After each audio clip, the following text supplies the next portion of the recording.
the curvature and the movement should be within this cone of economy. When the movement is required beyond the cone of economy, then you require the support of the external prosthesis or external orthotics like crutches.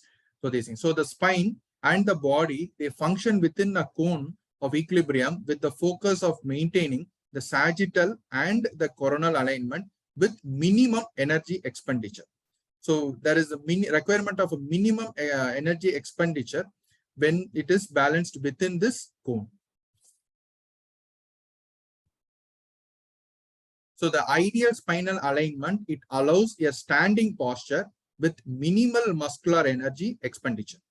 So this is accomplished through a complex relationship between the physiological curvatures of the spine like cervical lordosis, thoracic kyphosis, and lumbar lordosis, the morphology of the pelvis, whether it is anteverted pelvis or a retroverted pelvis, and the musculature of the axial and the appendicular skeleton. So the details of all these things we will discuss in course of time.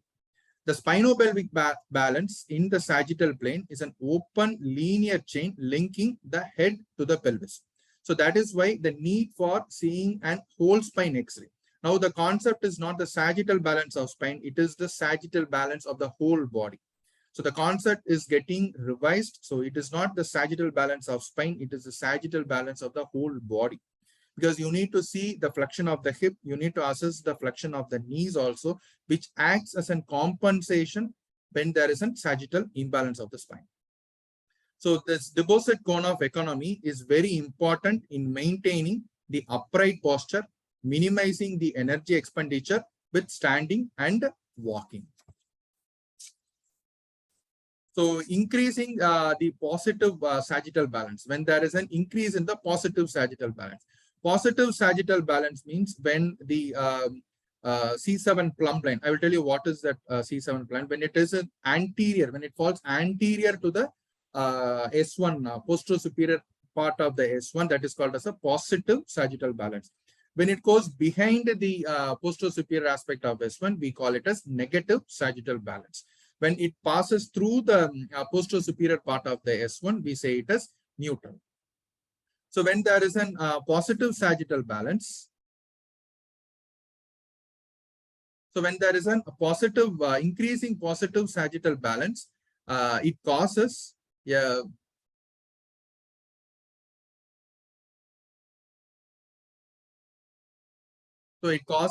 position towards the periphery of the cone. So this is the periphery of the cone. So it when there is an increasing positive sagittal balance, the body position will come to the periphery of the cone. So when there is an increased muscular effort and energy expenditure. So because of this movement of the body towards the periphery of the cone, when there is an increased muscular effort and the energy expenditure, this causes pain, fatigue, and disability. So that is why this cone of economy is very, very important. So this causes the pain, fatigue, and disability. So if the body is shifted, suppose if the body is shifted beyond this cone of economy, then you require the support of an crutches or walker. So you require an external support when the body is shifted beyond the cone of economy. So this knowledge of the cone of economy is mandatory to understand the further concepts in the sagittal balance of spine. So now about the sagittal alignment. So this is the C7 plumb line which we are talking about. So when you pass from the centrum of the centroid of the C7 body, you pass down, you drop down a vertical line. So this vertical line should pass over the posterior superior aspect of the S1 body.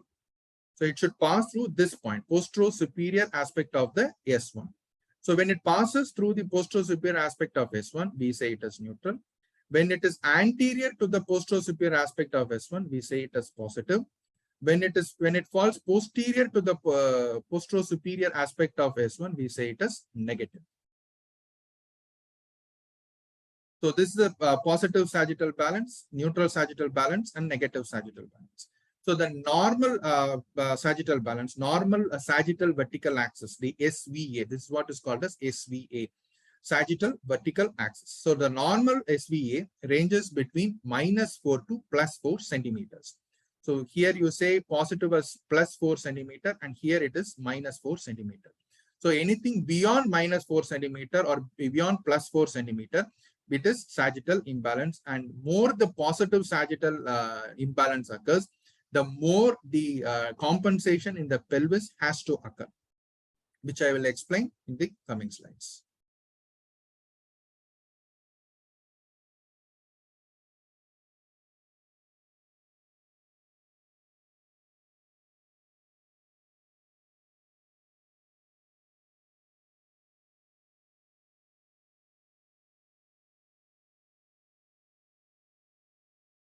Okay. So in the radiographic evaluation of this sagittal balance, you have three parameters.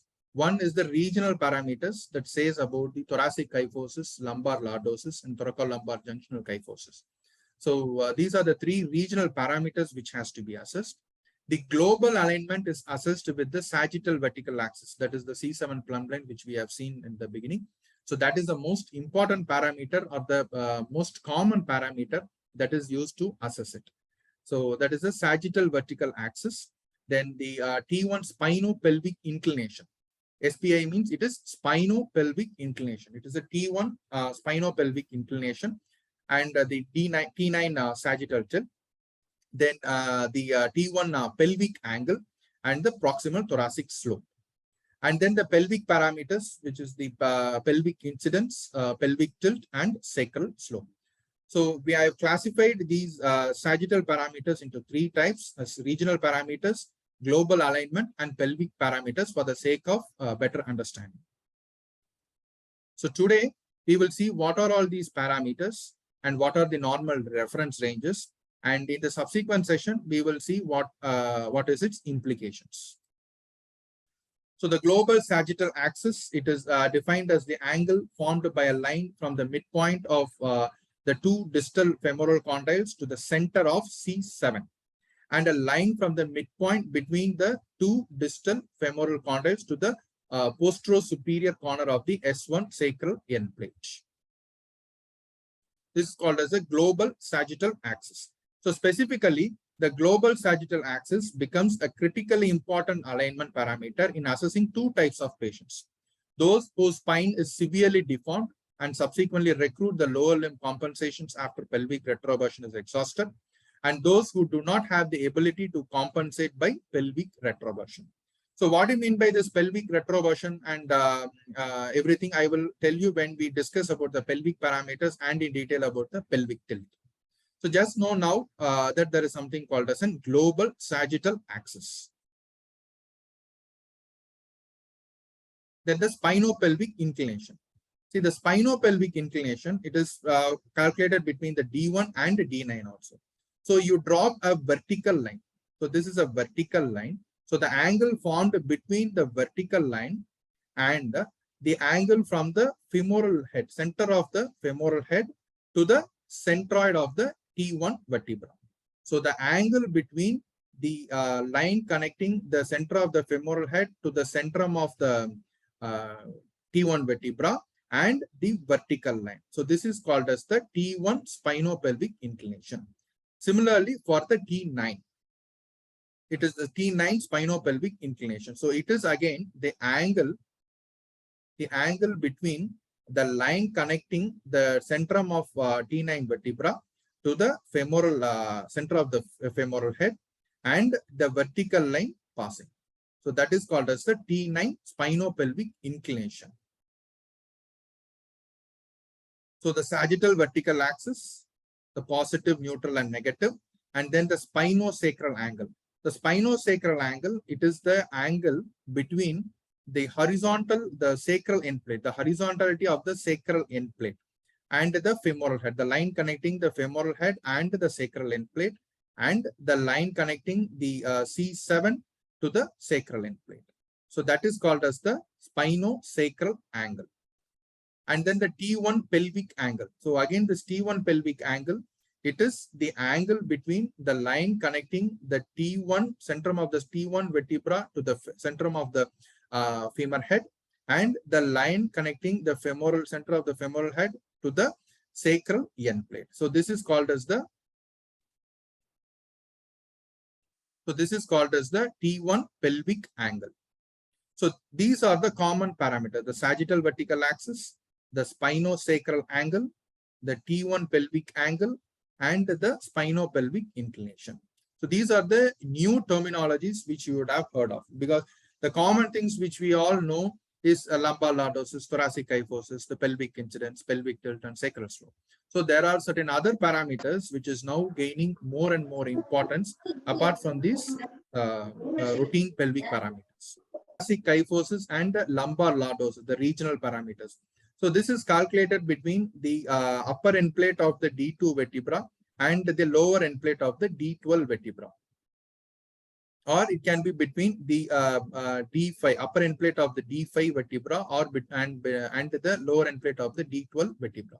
So it is usually calculated either with the protractor if you have the X-ray film in hand, or if there are specific computerized systems to calculate these angles, where you just draw the line, the angle will be automatically calculated. So that is the thoracic kyphosis. Similarly, the lumbar lordosis is calculated between the upper end plate of the D12 vertebra and the upper end plate of the S1 vertebra. So that is the angle between the D12 and the S1, which is the lumbar lordosis. So normally the thoracic kyphosis and lumbar lordosis, the thoracic kyphosis is between 20 to 60 and lumbar lordosis is between the range of 25 to 45. So I will tell you the normal reference ranges at the end. And then the pelvic parameters, the most important of this is the pelvic incidence. The pelvic incidence is calculated between the, this is the sacral end plate. So draw a line along the horizontality of the sacral end plate and draw a line perpendicular, mark the midpoint and draw a perpendicular line to the sacral end plate. So draw a perpendicular line to the sacral end plate, and from the midpoint of the sacral end plate, draw a line which connects from here to the center of the femoral head. So the angle between the line connecting the center of the femoral head to the midpoint of the sacral end plate and the line perpendicular to the sacral end plate, this is called as the pelvic incidence. So this is once the puberty has occurred, the pelvic incidence is almost constant for every individual. So it can be changed only by any motion of the sacroiliac joint, probably due to either degeneration or because of trauma or because of any iatrogenic injuries, or in case of grade 4 and grade 5 spondylolisthesis. When there is a spondylotosis, again this pelvic incidence can be altered. Otherwise, after puberty, the pelvic incidence is consistent and constant for every individuals. Then is the pelvic tilt. So the pelvic tilt is the pelvic tilt is the angle between the midpoint of the sacral, the line connecting the midpoint of the sacral end plate to the central of the femoral head and the vertical line. So the angle between the vertical line and the line connecting the center of the femoral head to the center of the sacral end plate is called as the pelvic tilt. Once again, this pelvic tilt is very, very important, because when there is more of a positive sagittal balance, this pelvic tilt increases. When there is an increase in the pelvic tilt, that is what is called as an retroverted pelvis. The relationship between the retroverted pelvis and the positive, more of increased positive sagittal balance, I will illustrate with the pictures. Then is the sacral slope. So sacral slope, it is the angle between the horizontal line and the line drawn along the horizontality of the sacral end plate. Okay, the line drawn along the horizontality of the sacral end plate and the horizontal line, that is called as the sacral slope. So in a nutshell, the pelvic incidence, the entire pelvic parameters are interrelated with an equation where we say it as pelvic incidence is equal to pelvic tilt with sacral slope. Invariably, this should be equal. If this is not equal, if our recorded values doesn't fit into this equation, then probably our recording is wrong. Okay, so we have to again revise our recording. So this equation has to be fulfilled when we are recording the pelvic parameters in the sagittal, in assessing the sagittal balance of spine. So pelvic incidence is equal to pelvic tilt plus sacral slope. And also the lumbar lordosis is equal to pelvic incidence plus or minus 9. Okay, lumbar lordosis is equal to pelvic incidence plus or minus 9. So these two equations should be kept in mind. So the normal pelvic incidence ranges between 43 to 62. In sacral slope, it is between 32 to 49, and pelvic tilt, it is between 3 to 18. And in lumbar lordosis, the reference range is 20 to 45, and for thoracic kyphosis, it is 20 to 60 with an average of 35. So these reference range, they may vary. So in a broad thing, I have given this, but the normal average values will vary. So this pelvic incidence should be equal to pelvic tilt and sacral slope.